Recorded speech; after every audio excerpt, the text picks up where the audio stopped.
congratulations to Jonathan. I know that this is probably true for a lot of us. I'm doing what I'm doing because I had amazing high school chemistry teachers. And so, it's such an important thing to do, and for building our community and continuing to get people into chemistry. So congrats.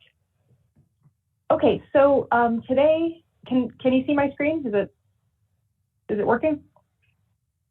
Okay, so today I'm going to talk to you about two different projects that are going on in my lab. They're related, you'll see how, but they're different. I'm going to talk about some crystalline proteins of the eye lens and also some NMR methods development work that we're doing.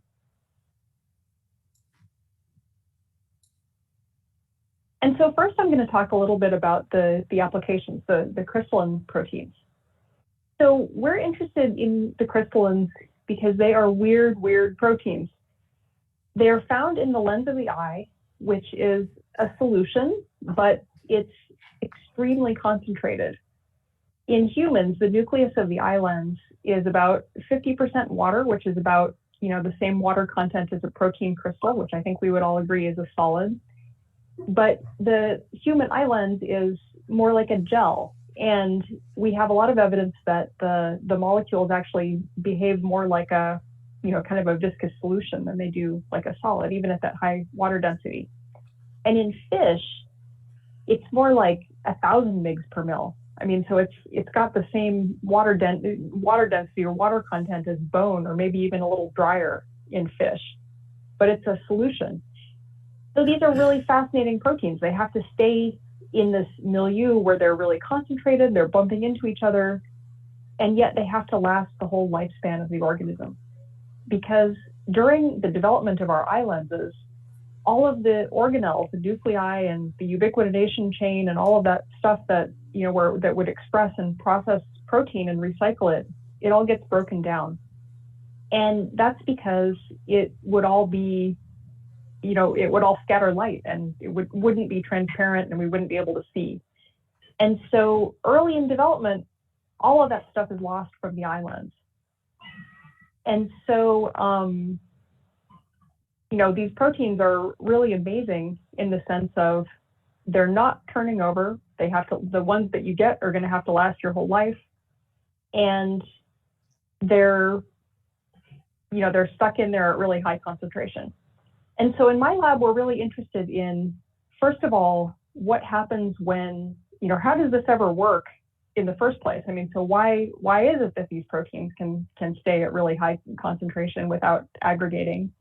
And also, what happens when something goes wrong and the crystallins aggregate?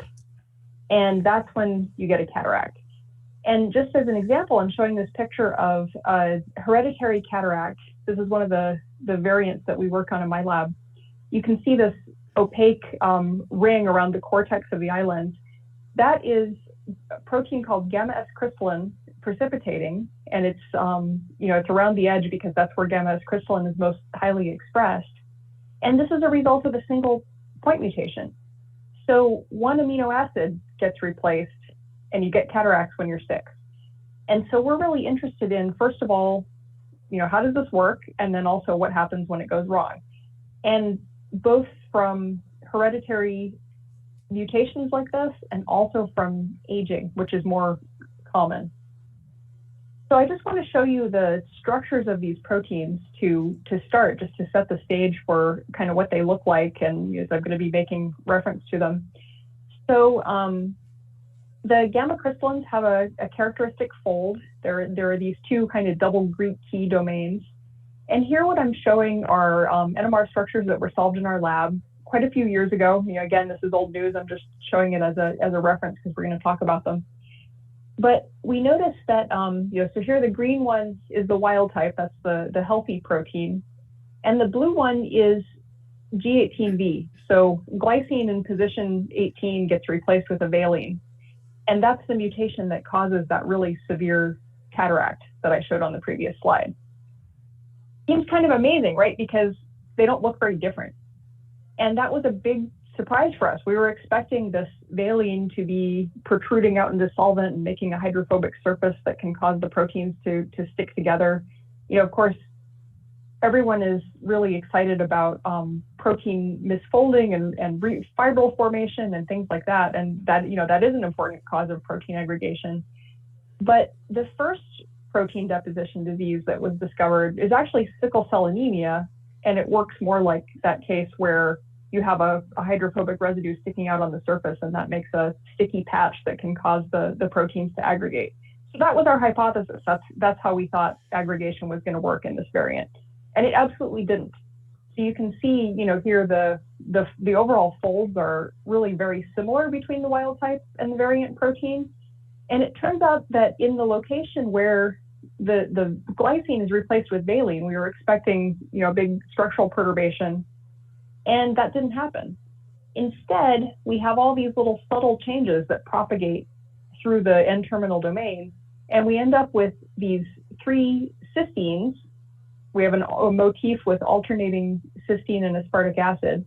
And in the wild type protein, they're tucked up inside the N-terminal domain, and they're not really able to interact with much. And in the variant protein, they're sticking out and ready to cause disulfide bonds, and that can be the starting point for aggregation. And so, the iLens is a great system to work on as far as the biophysics of these proteins, because it's a pretty simple system. They're compared to other types of cells, there are relatively few kinds of proteins going on, but it is not just the structural protein, the structural crystallins. In addition to the structural beta and gamma crystallins, we also have the chaperone alpha crystallins. So these proteins act like whole base chaperones. So they grab onto damaged structural proteins. They can't refold them, but they do hang on to them and keep them in solution. And there have been several structures solved of these. Hartmut Ashkenaz's group and Bernd Reich's group have done a lot of work on this. Rachel Clevitt also. There's a strong tradition of NMR people working on these, as well as some NMR structures, or sorry, some cryo-EM structures as well. And one thing that's really interesting about them is that they can actually bind different client proteins using different parts of the alpha crystalline. So they seem to have some really kind of flexible and idiosyncratic interactions with different types of, client proteins that need to be resolubilized. So one of the things that we've been interested in kind of as a long-term project in my group is what happens when these structural crystallins become aggregation prone and start to aggregate? And then also, how do the chaperone alpha crystallins interact with them? How does it recognize when something has gone wrong, and how is it actually interacting? And so one of the first things that we looked at when we started working on this with the alpha crystalline is that we wanted to see whether alpha crystalline strongly interacts with just the wild type gamma S structural crystalline. And you might expect no, because if the alpha crystalline had a strong affinity for just the wild type protein, it would waste all of its binding surface on that. And that is indeed what we found. So if we have just the wild type protein, that's the black set of peaks here in an HSQC. So for those who don't look at protein NMR spectra all the time, this is an HSQC, so it's a nitrogen proton correlation. And so everywhere there's a peak, that's a proton connected to a nitrogen, which for a protein is mostly the NHs in the backbone. There are a few inside chains, of course, but mostly this gives us a nice fingerprint and enables us to count all of the NHs in the backbone. And so what we see is that if we just throw in that wild type gamma S crystalline, which is labeled with N15, and then throw it in there with natural abundance alpha crystalline, we really don't see a lot of difference in those spectra. They look relatively similar. Now, that's not very surprising, if we think about how it works. The thing that I did find kind of surprising is that that's the case even when we start to heat it up. And you might expect that to be different because alpha crystalline is a small heat shock protein. And so we might expect it to bind really well to wild type gamma S crystalline if it's under heat stress. And so, we did heat these proteins up to about 47 degrees, and you see some peaks moving around. This is just the spectrum of wild-type gamma ys-crystallin by itself. We have to do that control because you actually get a fairly big chemical shift change for NHs that are exposed to the solvent. So if you have an NH group that's in a hydrogen bond within protein secondary structure, that doesn't change much when you change the temperature. It's kind of locked down. But when it's interacting with the solvent, that changes a lot because the water gets more mobile and the exchange is faster. And so we do see some differences in chemical shift as we change the temperature. And that's what that's about. It's telling us which NHs are exposed to the solvent and which ones are not.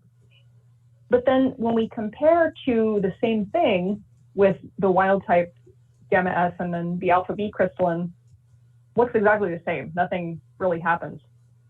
So one of the first things we learned about this is that actually this heat shock protein doesn't seem to be very great at chaperoning wild type gamma S crystalline under heat stress. I'm not sure how relevant that is. I don't know how often the eye lens gets heated up, but it doesn't seem to be what's going on with that particular protein. Okay, so in contrast, when we look at the G18V, the aggregation prone variant, when we put that in with the alpha B crystalline, we see a lot of changes. We see some of the peaks disappear and broaden out. And in fact, when we first threw this in here, we got kind of nothing, and we have to do TROSY in order to be able to get those peaks back, because the complexes are so large that the molecular tumbling slows down, and it's hard to see the spectrum. So even at room temperature, the alpha B crystalline is really good at recognizing the G18V variant of gamma S crystalline. So that's pretty interesting. And of course, the next thing that people are going to be expecting is the temperature dependent spectra. And I don't have that to show you because what happened as soon as we heated it up a little bit is that the whole thing precipitated out. So it's really, this protein is really aggregation prone. We knew that because it causes cataracts in young children. And so, it's really taxing the ability of the alpha crystalline to chaperone it.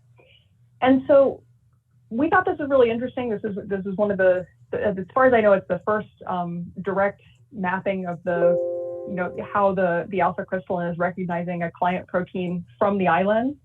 So, like I mentioned, some other groups had worked on this with other proteins, but I think we were the first to do it with one from the eye lens. And so what we're really interested in is, how does it know? So how does it tell that there's something wrong with this G18V gamma S crystalline? You saw the structures, they're not very different. So what's going on with the recognition here? And so one thing that we can look at right away is that there are a lot of hydrophobic residues that get kind of more exposed to water. But the difference is, kind of subtle. It's not, if we look at the difference in exposed hydrophobic surface area, it's a little higher in the variant protein, but not a huge amount. Actually, positively charged surface area is much more different in the variant protein versus the wild type. But if we look at here, what we're showing is just the structures of the gamma S crystalline.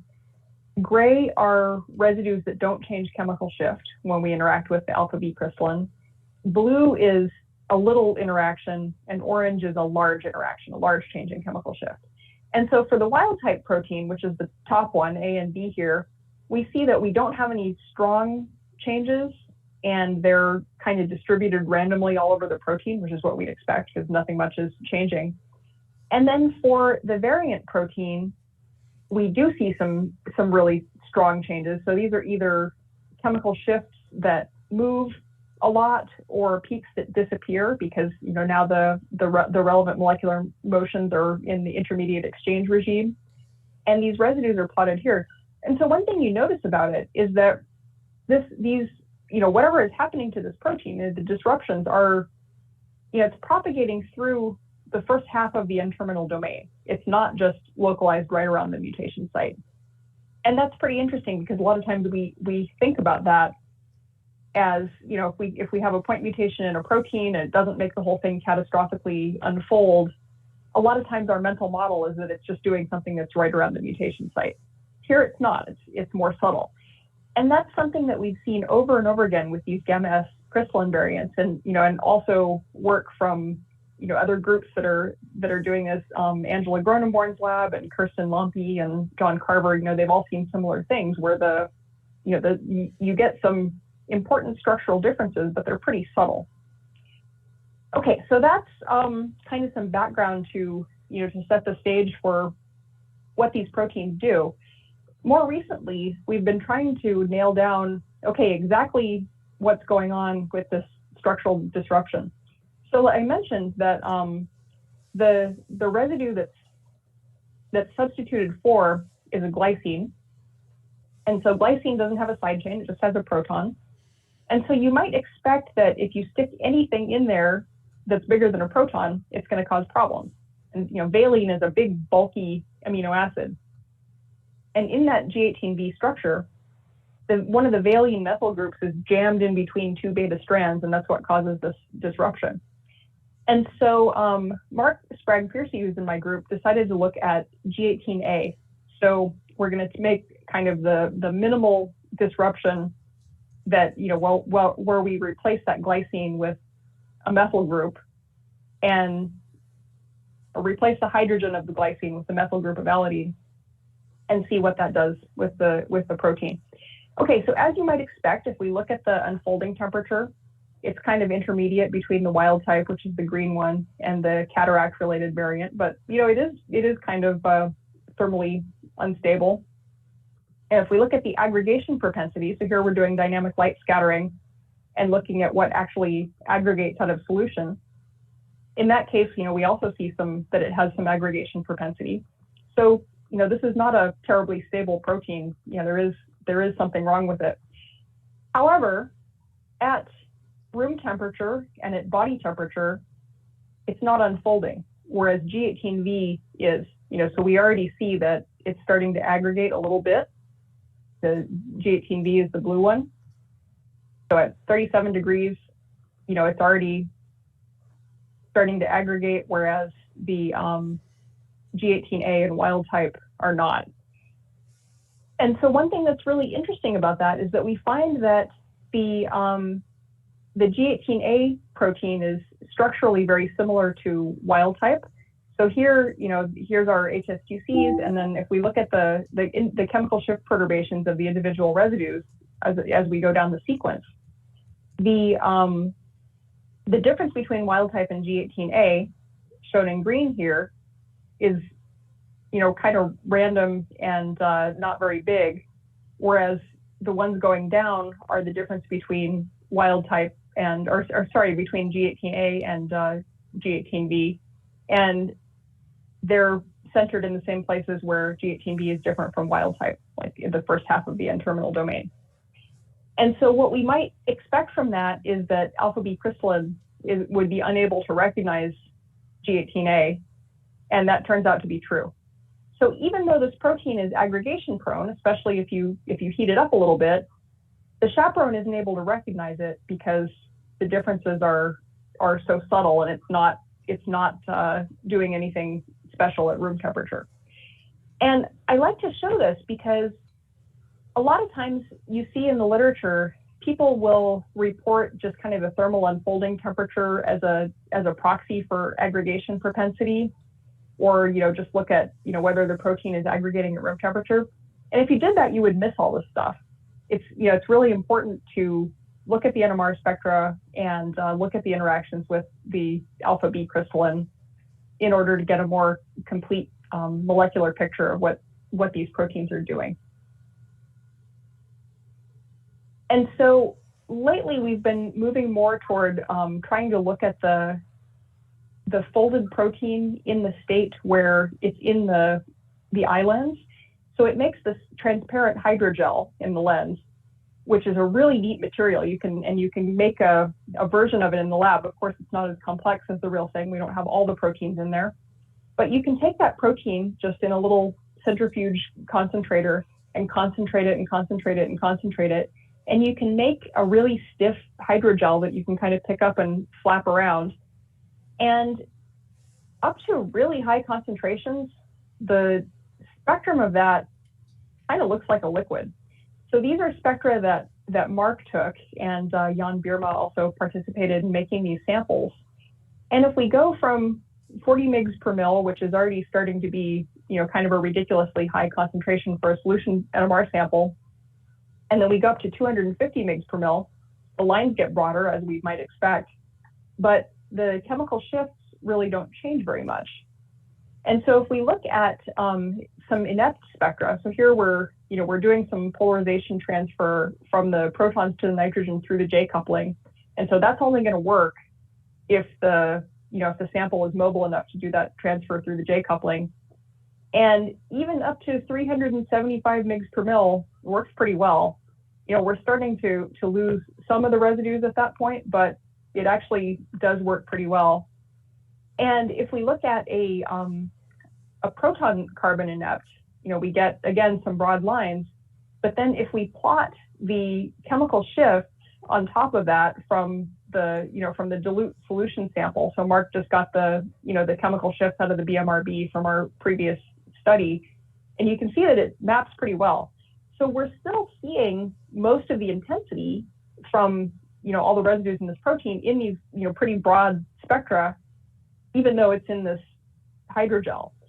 So, when we first started looking at this, we weren't really sure what to expect. Like, we didn't know if it was going to be a case where you have like part of the protein that's mobile and then part of it that's really solid. Doesn't seem to be the case. It seems to be all kind of equally mobile, but slowed down because the solution is so viscous. And so, of course, we're not going to be able to assign every residue in a spectrum that looks like this. I mean, we can compare it to the solution spectrum and say, like, yeah, we think the peaks are mostly in the same place, but we're not going to be able to nail everything down.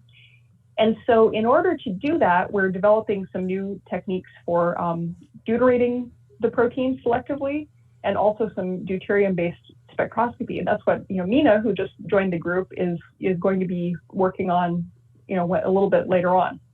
So that's a really exciting direction. In the meantime, we're also interested in what happens to these proteins when they aggregate. So that's the case of the healthy lens, when they're in the eye, the way they're doing what they're supposed to be. Now what happens when they start to aggregate, either due to mutation or due to just simple aging? And the variants are really interesting because they give us a good handle on how to get these proteins to aggregate in the lab in a way that we can control.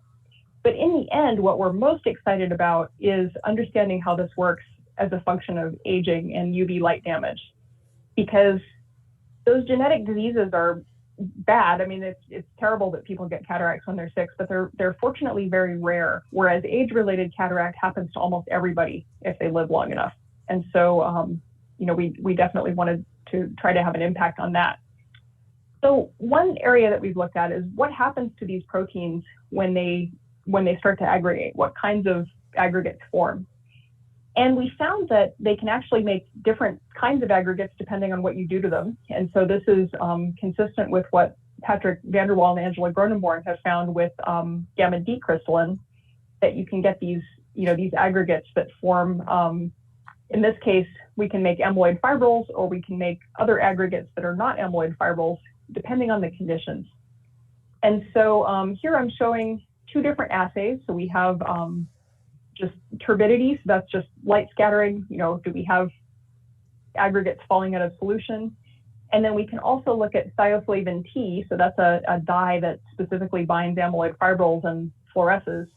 And here the green is wild type and blue is G18V, and the bright colors are the thioflavin T, the fluorescent dye that detects amyloid fibrils, and the darker colors are just turbidity.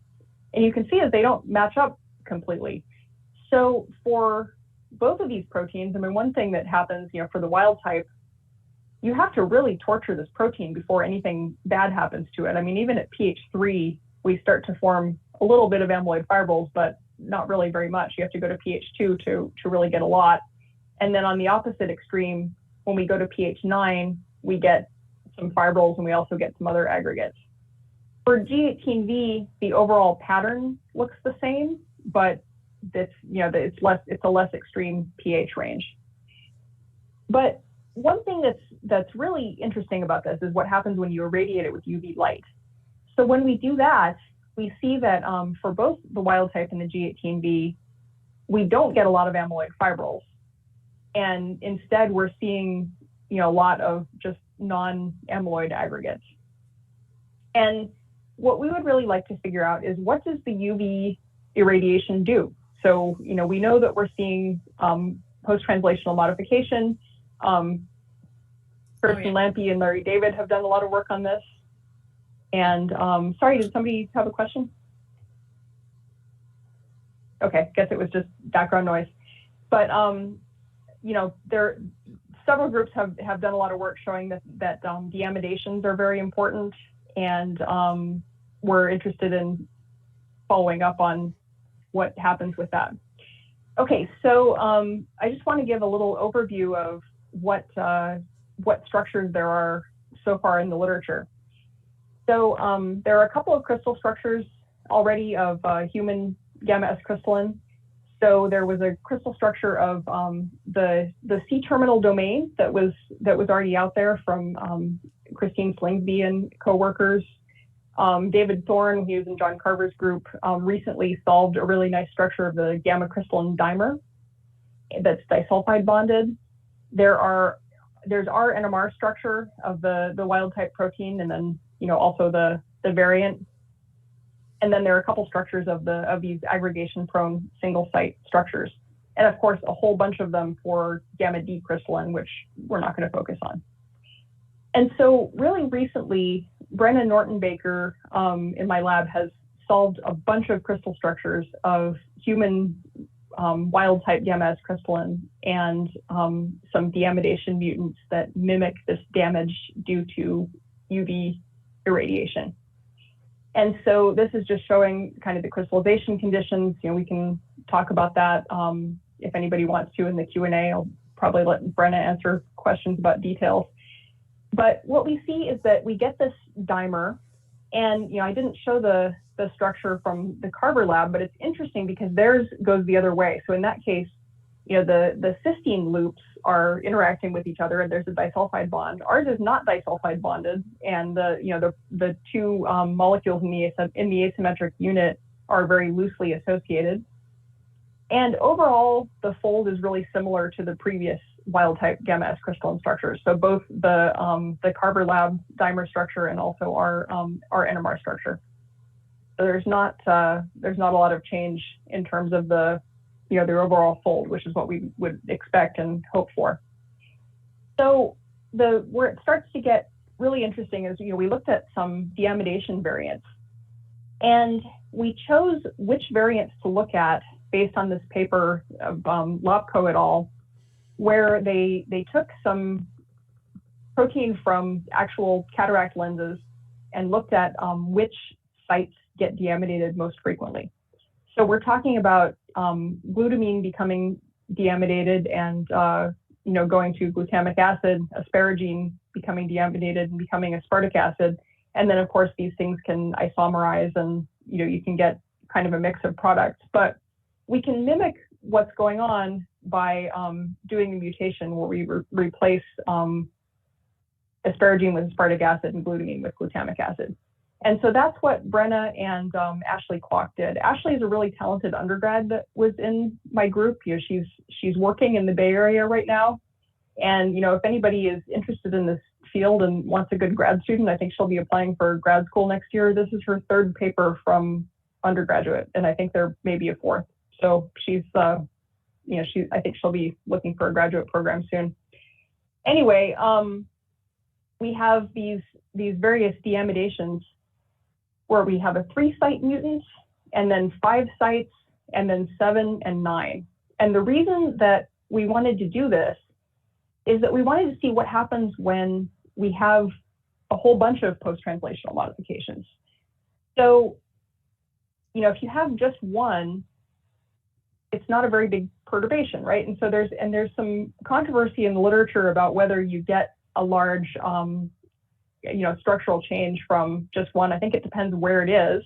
So Kirsten Lampe's group has showed that you can get some differences to the structure and dynamics of human gamma S-crystallin if you just have a couple of deamidation sites. It's not directly comparable to these results because they're different sites. And then Angela Gronenborn's group has done some work with gamma D crystalline where they deamidated one site at a time, and they did not see a lot of difference to the structure. Our motivation was really to focus on what happens when you get a bunch of these. And the reason for that is that it mimics what happens in these aged proteins where they just build up post-translational modifications. So remember, there's not a lot going on in the islands metabolically. These proteins are not turning over, they're not being repaired, they're just, whatever damage they have gets accumulated.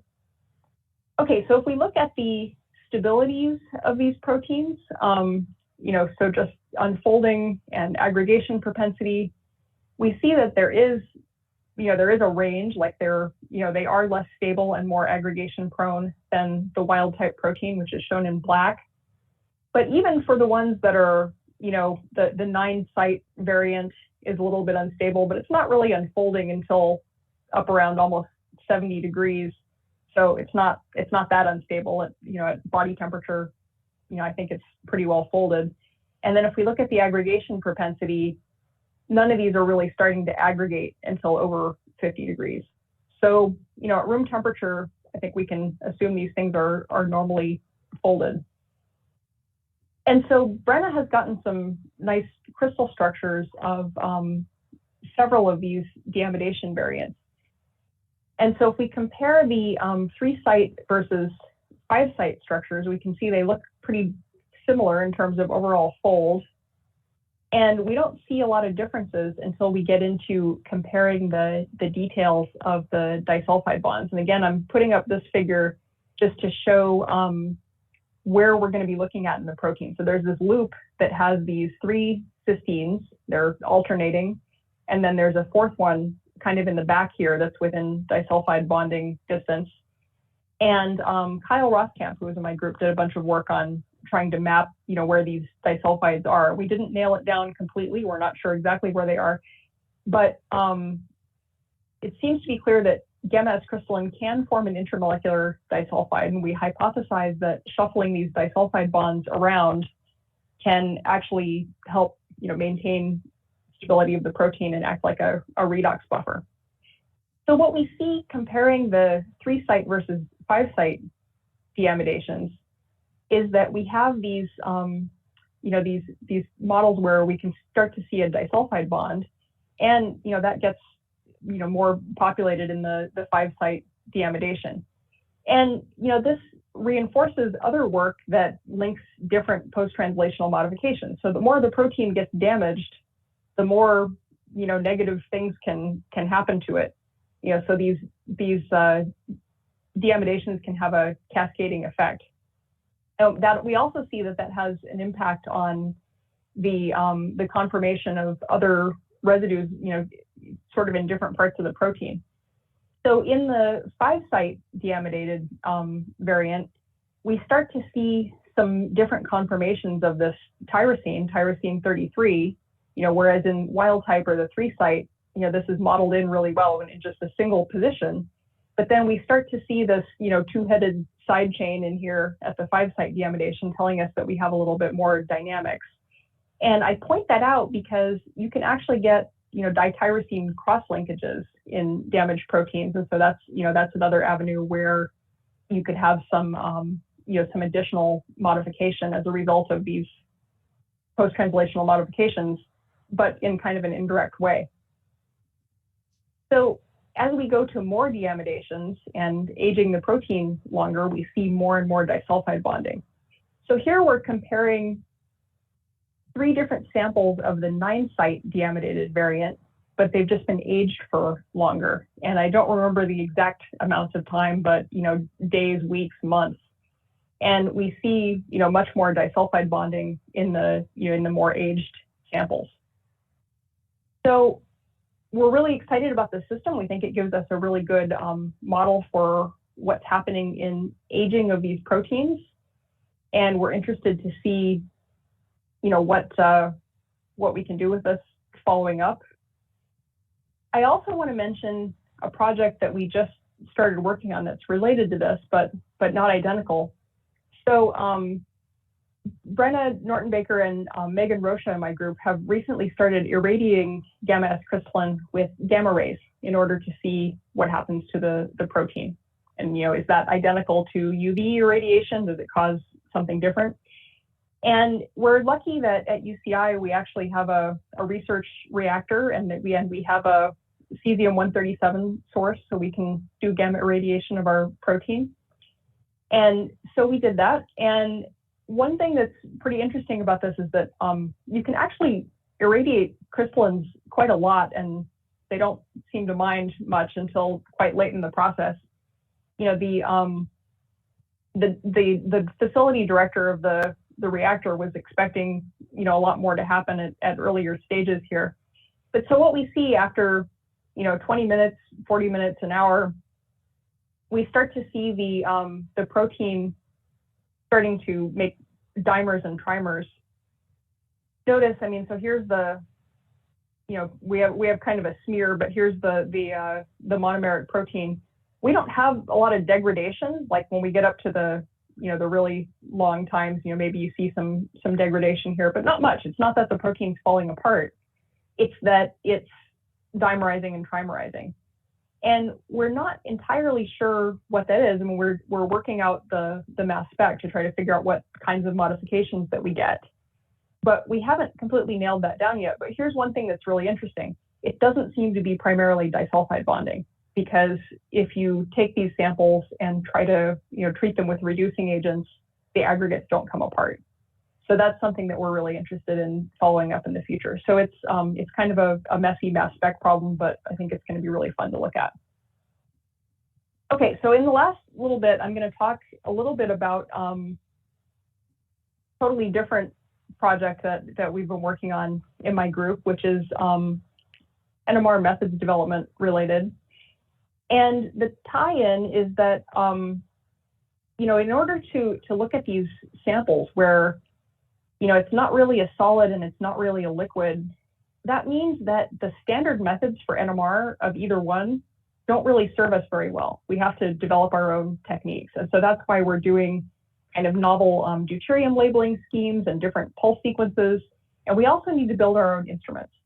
And so one of the instruments that, that we built in my group, and we've been, getting ready for this project, is a quadruple resonance probe where we can do high power NMR pulse sequences on proton, carbon, nitrogen, and deuterium all in the same experiment. And this is really exciting to us because it means that we can make these deuterated samples, but now we're not just pulsing on the lock channel or something like that. We can actually make use of the deuterium as a full NMR nucleus, and that gives us access to all the the wonderful information that you can get out of fitting the deuterium quadrupole. So it tells us about orientation of the molecules. It tells us about mobility at particular sites with exquisite sensitivity. We can do double quantum transitions for those deuterium sites and incorporate that into a normal backbone assignment of the protein, or we can again fit the line shapes and learn about the mobility. And it's really incredibly detailed, and we can do it all in the context of the normal protein experiments that people do. And in order to do this, we've built a cross-coil probe, which I won't go into the details, but one of the things I will mention is that if you have two orthogonal NMR coils and you have to get them lined up and get a rotor to spin inside them, the tolerance between the rotor and the bearings is usually something like 50 microns. And so getting all of this stuff lined up so that it spins is not the easiest thing. And so for a while, we've been interested in how can we make all of these things more reproducible? How can we make it easier to do?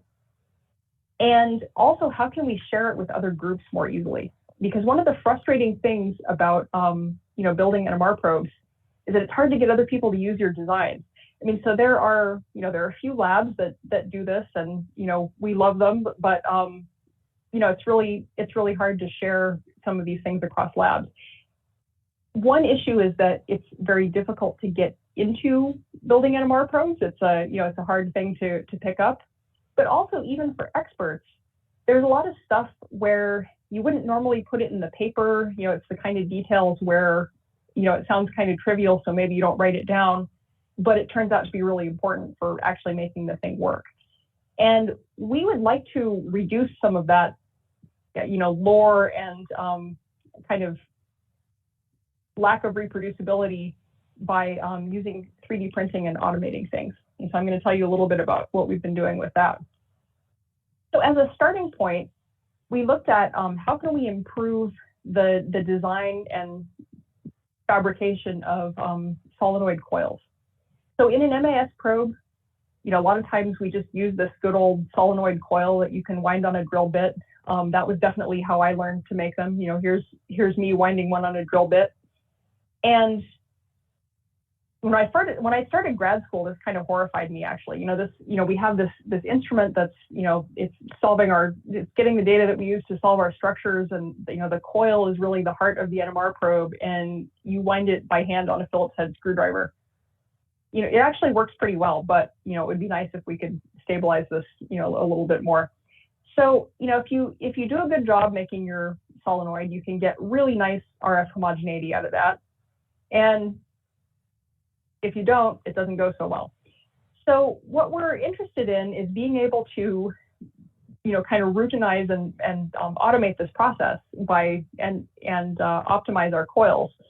So the plan is to start with a CAD file that has an optimized coil that you want to make, and then simulate the E field and D field, and then in the end, 3D print your resonator.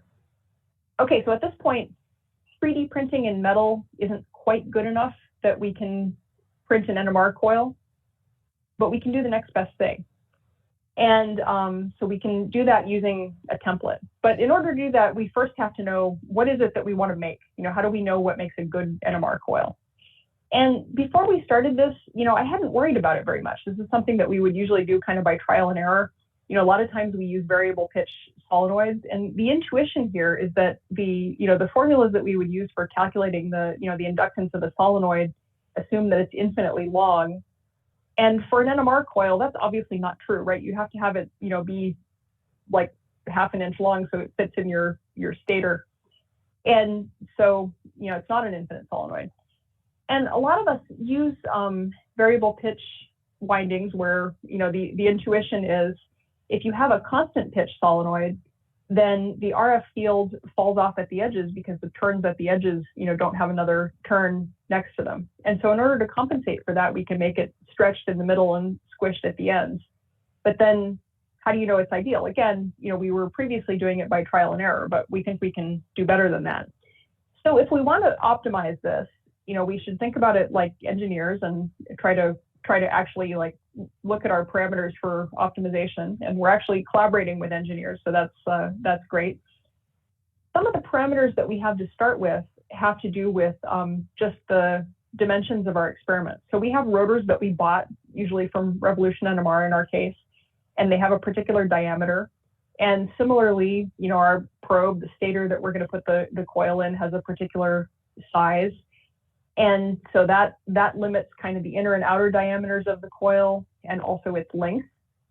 And then the minimum spacing is determined by, we have to make sure that the turns aren't too close together so that they're not touching, they're not arcing. And also it has to resonate at a particular set of frequencies. And so we can use these as parameters to optimize our coil design. And we're doing that in collaboration with Robert Morosi, who's a grad student in the lab of Filippo Capolino here at UCI.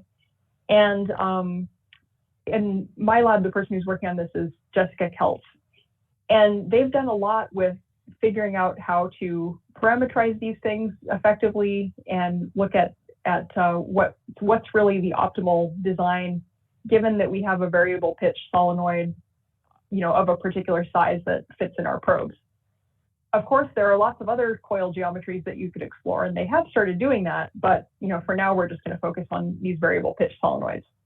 Okay, so we have this parameter space that we want to look at, and Robert has written some code to do this in MATLAB. And so you can see we can start to map out this space. So we've got pitch versus position.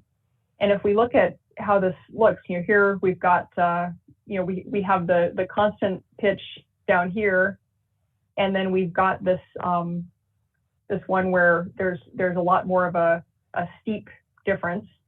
And so we can map that out, and you look at the coil path and calculate the field that we get from this. And so if we make some of these designs, the differences look pretty subtle, but actually the difference in usable sample volume that you can get is considerable. And so this has really helped us in being able to find the ideal variable pitch solenoid that's going to get us the most sample volume above 90% threshold. And so then how do you make this? So like I said, we can't exactly 3D print the coils at this point directly, but we can 3D print a template and wind the coil on a template. And then it turns out that some of these materials that we can 3D print are soluble in common solvents. So this is Jessica's work. She printed these little templates in ABS, and then it dissolves in acetone overnight, and then you have a really nice coil that you can stick in your probe. And so, here I'm just showing the kind of a test coil on the ABS template. You can put the coil, even while it's on this template, in the little coil form, which is made of KelF. It's a fluoropolymer. That's not soluble in acetone, so you can have it on its little base. And then I think this particular one was subject to a little bit of poking and prodding to make it spin, but not too much modification. And so we tested this for different variable pitch designs. So we have the constant pitch, and then a couple of different variable pitch designs that are realistic, and then a really exaggerated one just to see the effect. And what we see is that relative to the constant pitch, both of our variable pitch designs can spread out the length of that sample volume that's within this 90% homogeneity range. And then the really exaggerated one has a dip in the middle, as you might expect. And so, this really lets us have a faster, but more importantly, easier to share design for making these coils. So having talked about that, I wanted to go into a little bit about how we test this. So before we do testing in the spectrometer, we like to do some bench testing just because it's easier and cheaper, and we don't waste magnet time on stuff that looks like this and isn't going to work. And the way we do this is what we call the ball shift. This is something that Eric Paulson and I were doing in Kurt Zilm's lab. I'm sure we're not the first to do this either. You take a little conductive piece of metal and move it through the coil linearly, and then you see a shift in the resonance frequency, and that you can map the field with that. And so we're going to use that to test our coils, but it can be pretty tedious and time consuming, and it works better if you automate it. So I also want to point out that I showed these 3D printed templates, and I made it look like it's really easy. And one of the sort of selling points about 3D printing is like, oh, it's just super easy, and you push the button and you print it almost, but you still have to do some optimization. So if we look at our templates, one thing that we did is we had some experiments where we had really inexperienced users try to make these things. And so the idea was like, okay, we're going to have like various people in the lab that have never tried to build a probe make these coils, and they're going to be perfect. Well, when you have an experienced person doing it over and over, it works pretty well. But when we had the novice users doing it, then we got a lot of variance in the results. And so the idea was to make the coil forms with deeper grooves in order to make it easier to kind of follow the lines. And so the theory sounds really good, and then what actually happens is not necessarily so great. So it takes a lot of optimization to actually get these things to 3D print correctly.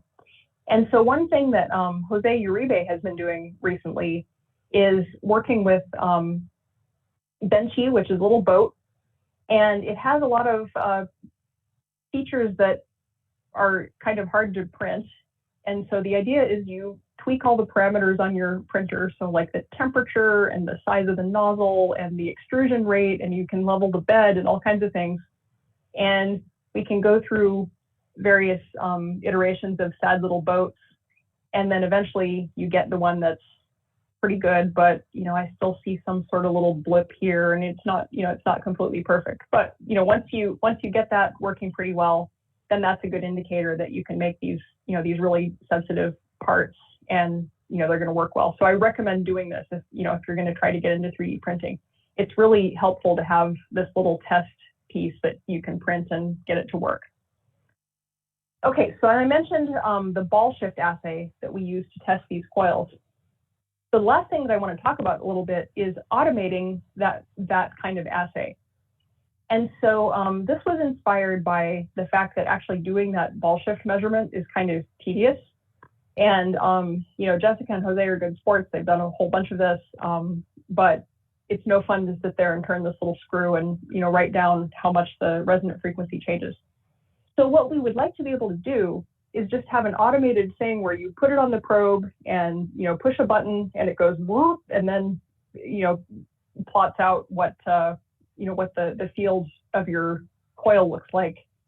And ideally, you want to be able to set that up and go have coffee and not sit there and look at it. And so Jose has made some really good progress toward doing that.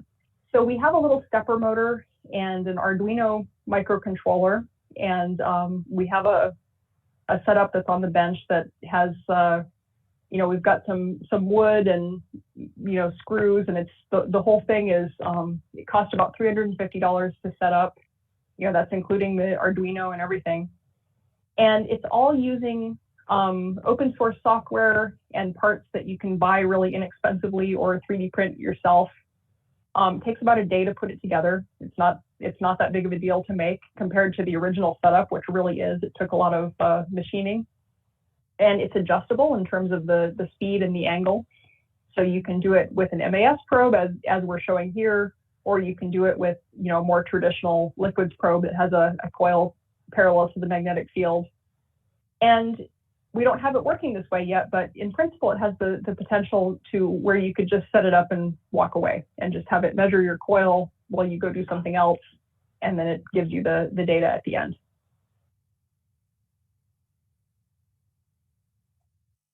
And I am about done, but I got stuck on this slide.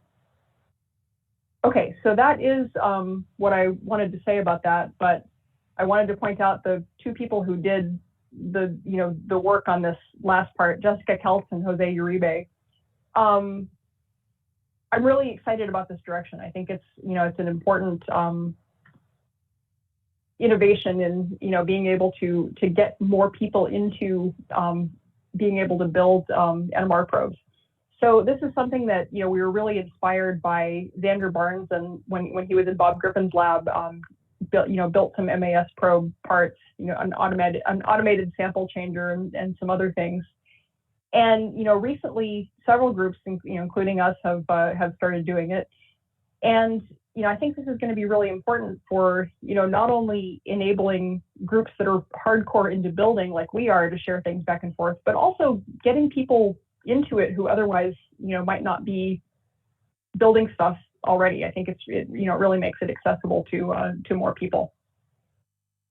Okay, so that's what I have to say. I think I've pretty much said who did the work along the way. I would also like to thank my funders, particularly NIH, National Eye Institute, for most of everything that I talked about here, and also NSF and HHMI for grad student fellowships. And thank you for your attention. Thank you, Professor Martin. Thank you very much for the talk. So now we come to questions. Feel free to unmute yourself and ask your questions.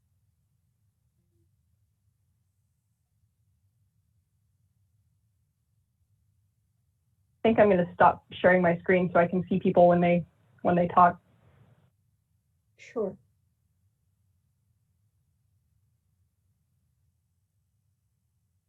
Well, if no one else will ask a question, I certainly will. This is Kirsten Lampe from OHSU. Hi. Hi, Rachel. So you were so polite in, saying that there's a little bit of a controversy in the field relating to deamidation, where Angela had one, looked at individual. I've looked at 3. You've looked at 9. So what's your take on the effect of deamidation on crystalline properties? And I'll actually show you my face. I didn't realize I hadn't done that. And just so everybody else knows, the fact that Rachel can do some of these, like she was looking at 250 milligs per mil. Holy cow, that just blew me away. So good job. That was really fun to see. Yeah, so go Bark. That's who did that. But yeah, so as far as the deamidations, I mean, I think the answer is, like, of course I would say this, but we need more research on crystallins because every time we look at these proteins, they do something weird. So, we do have different results for the ones that Angela has looked at and the ones that you've looked at. And, I think what we've all seen is that we get these really subtle structural and dynamic differences that, it doesn't unfold the whole protein. It doesn't cause some big disaster that makes it all precipitate out right away. But it does have these subtle changes to the structure and dynamics that turn out to be important. And I think all of this stuff, maybe we wouldn't care if it was an enzyme that lived for half an hour, but because these proteins are around for so long and they're so concentrated, all of these really subtle changes add up over time, and they're very important. And I think it's really important to continue to characterize them and, look at all these different cases that, that we see. Yeah. I think it'll keep us busy for quite a while. Yes. I have a question. Oh, sorry, go ahead. This is Michael Chang. On your gamma ray treated protein, you see some species at 16, 32, 48 mass units higher. What are they? And also, can you see non-covalent bound dimeric species in the mass spectrum? So I threw this in here because I'm super excited about it, but it's brand new. Like Brenna and Megan did this last week. Okay, so we think that there are a lot of oxidation products. Yeah. There seem to be some protein peroxides, but we haven't nailed down exactly what yet. And there are definitely some dimers and trimers that do not get reduced if we throw in beta-mercaptoethanol. So it's not just disulfide bonding, it's something else, but we don't know what yet. I don't know, Brenna or Megan, do you want to comment on that? Do you have any other ideas beyond what I mentioned? Only that Michael Chang brought up whether or not they were covalently bonded. And I do think that they are. They don't seem to fall apart when we put them on a denaturing gel. So yeah, that was, I'll speculate a little more. So that was why I brought up the tyrosine specifically. Like, I wonder if we might have a dityrosine linkage, like that's something that can happen, or it could be something else. We don't know. There hasn't really been a lot done on gamma irradiation of proteins. So you see peaks, it'll be fun. Do you see peaks roughly twice the molecular weight? Or do you It is. It is twice. Yeah. So the molecular weight of these proteins is like 20 kilodaltons, or are they? Yep. It's about a little 21 kilodaltons. But in the mass spectrum, you don't show anything that's like 40 kilodaltons. We do see that in the mass spectra, yes. We do. You do? Oh, you do? Okay. Yeah. In the We see dimer dimer and trimer for sure. Okay.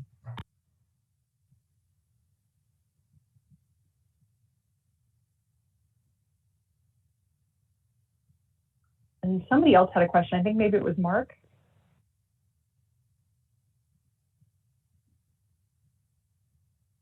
Does anyone else have question? I actually had one question, but I'd like to allow everybody else come in and then I'll go the last.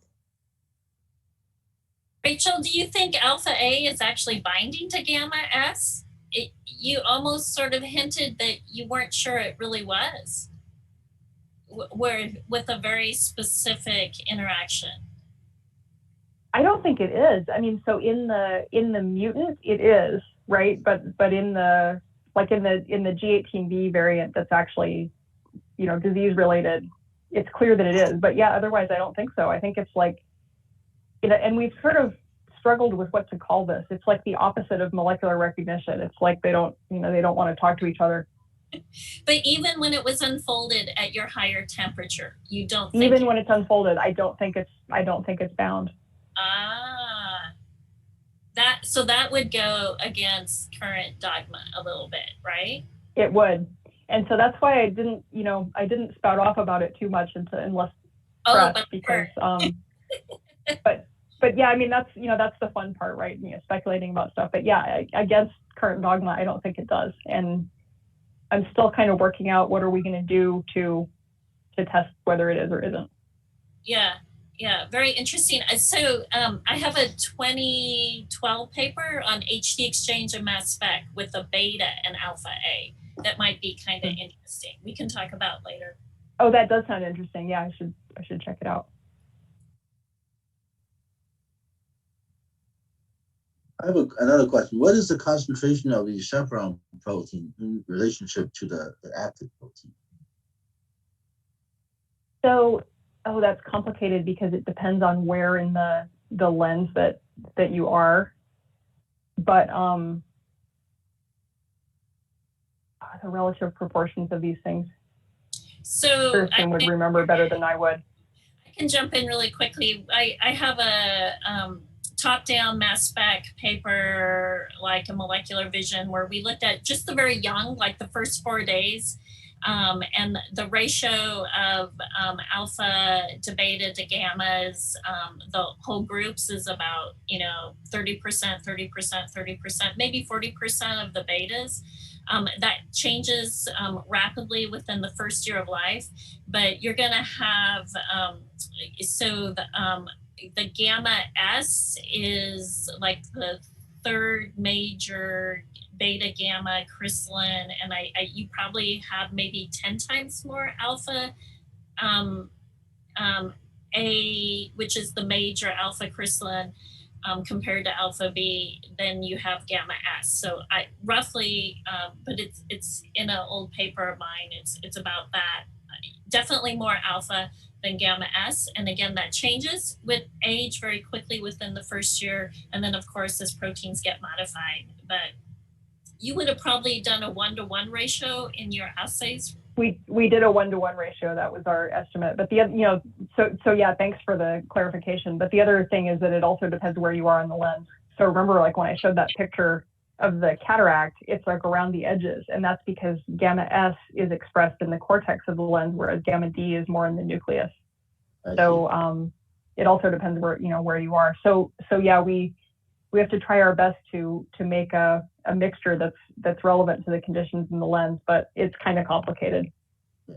Okay, thank you.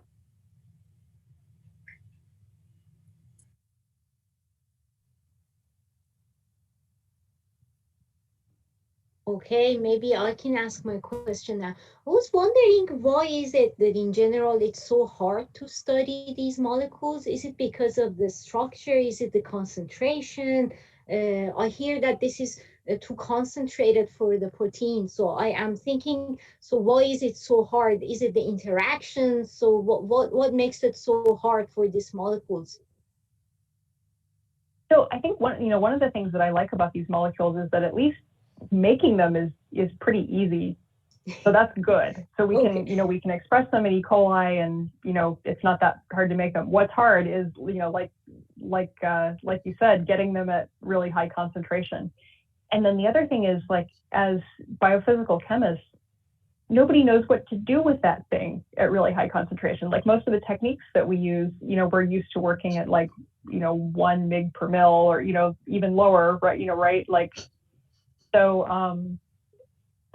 just a lot of the techniques that we use, including NMR, like where we have this thing where it's not really a solid and it's not really a liquid, it gets us into new territory where we have to develop methodology.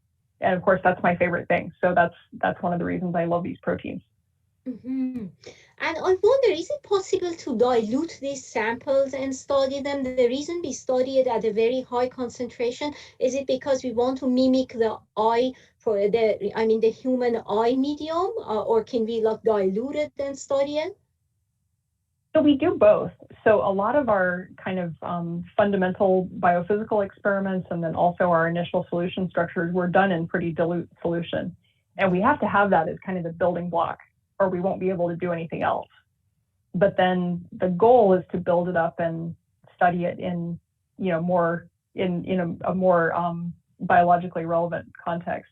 And so, if you heard me give a talk about this 10 years ago when we were, really just starting out, it all would have been in dilute solution because we didn't learn how to do some of the stuff with the more concentrated samples until more recently.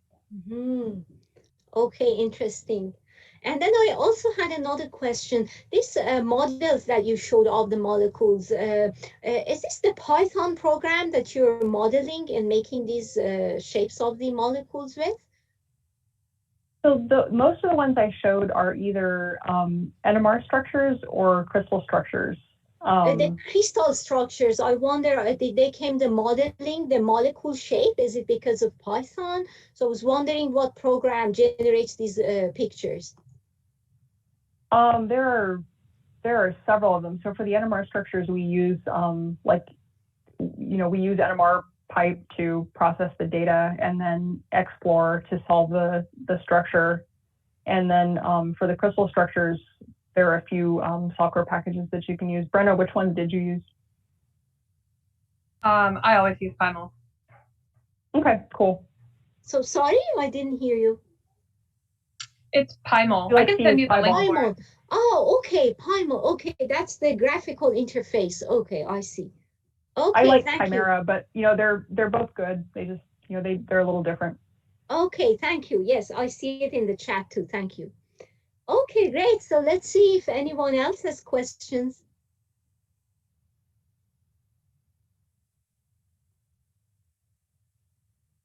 Beautiful work, Rachel.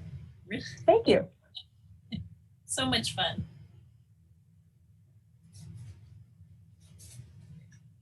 Okay, so if there's no more questions, thank you everyone for attending. Thank you, Professor Martin, very much for this beautiful talk. And thank you for the invitation. It was really fun. Thank you. And so I think I'm ready to end the session as the host. Thank you, everybody. Bye. See you later.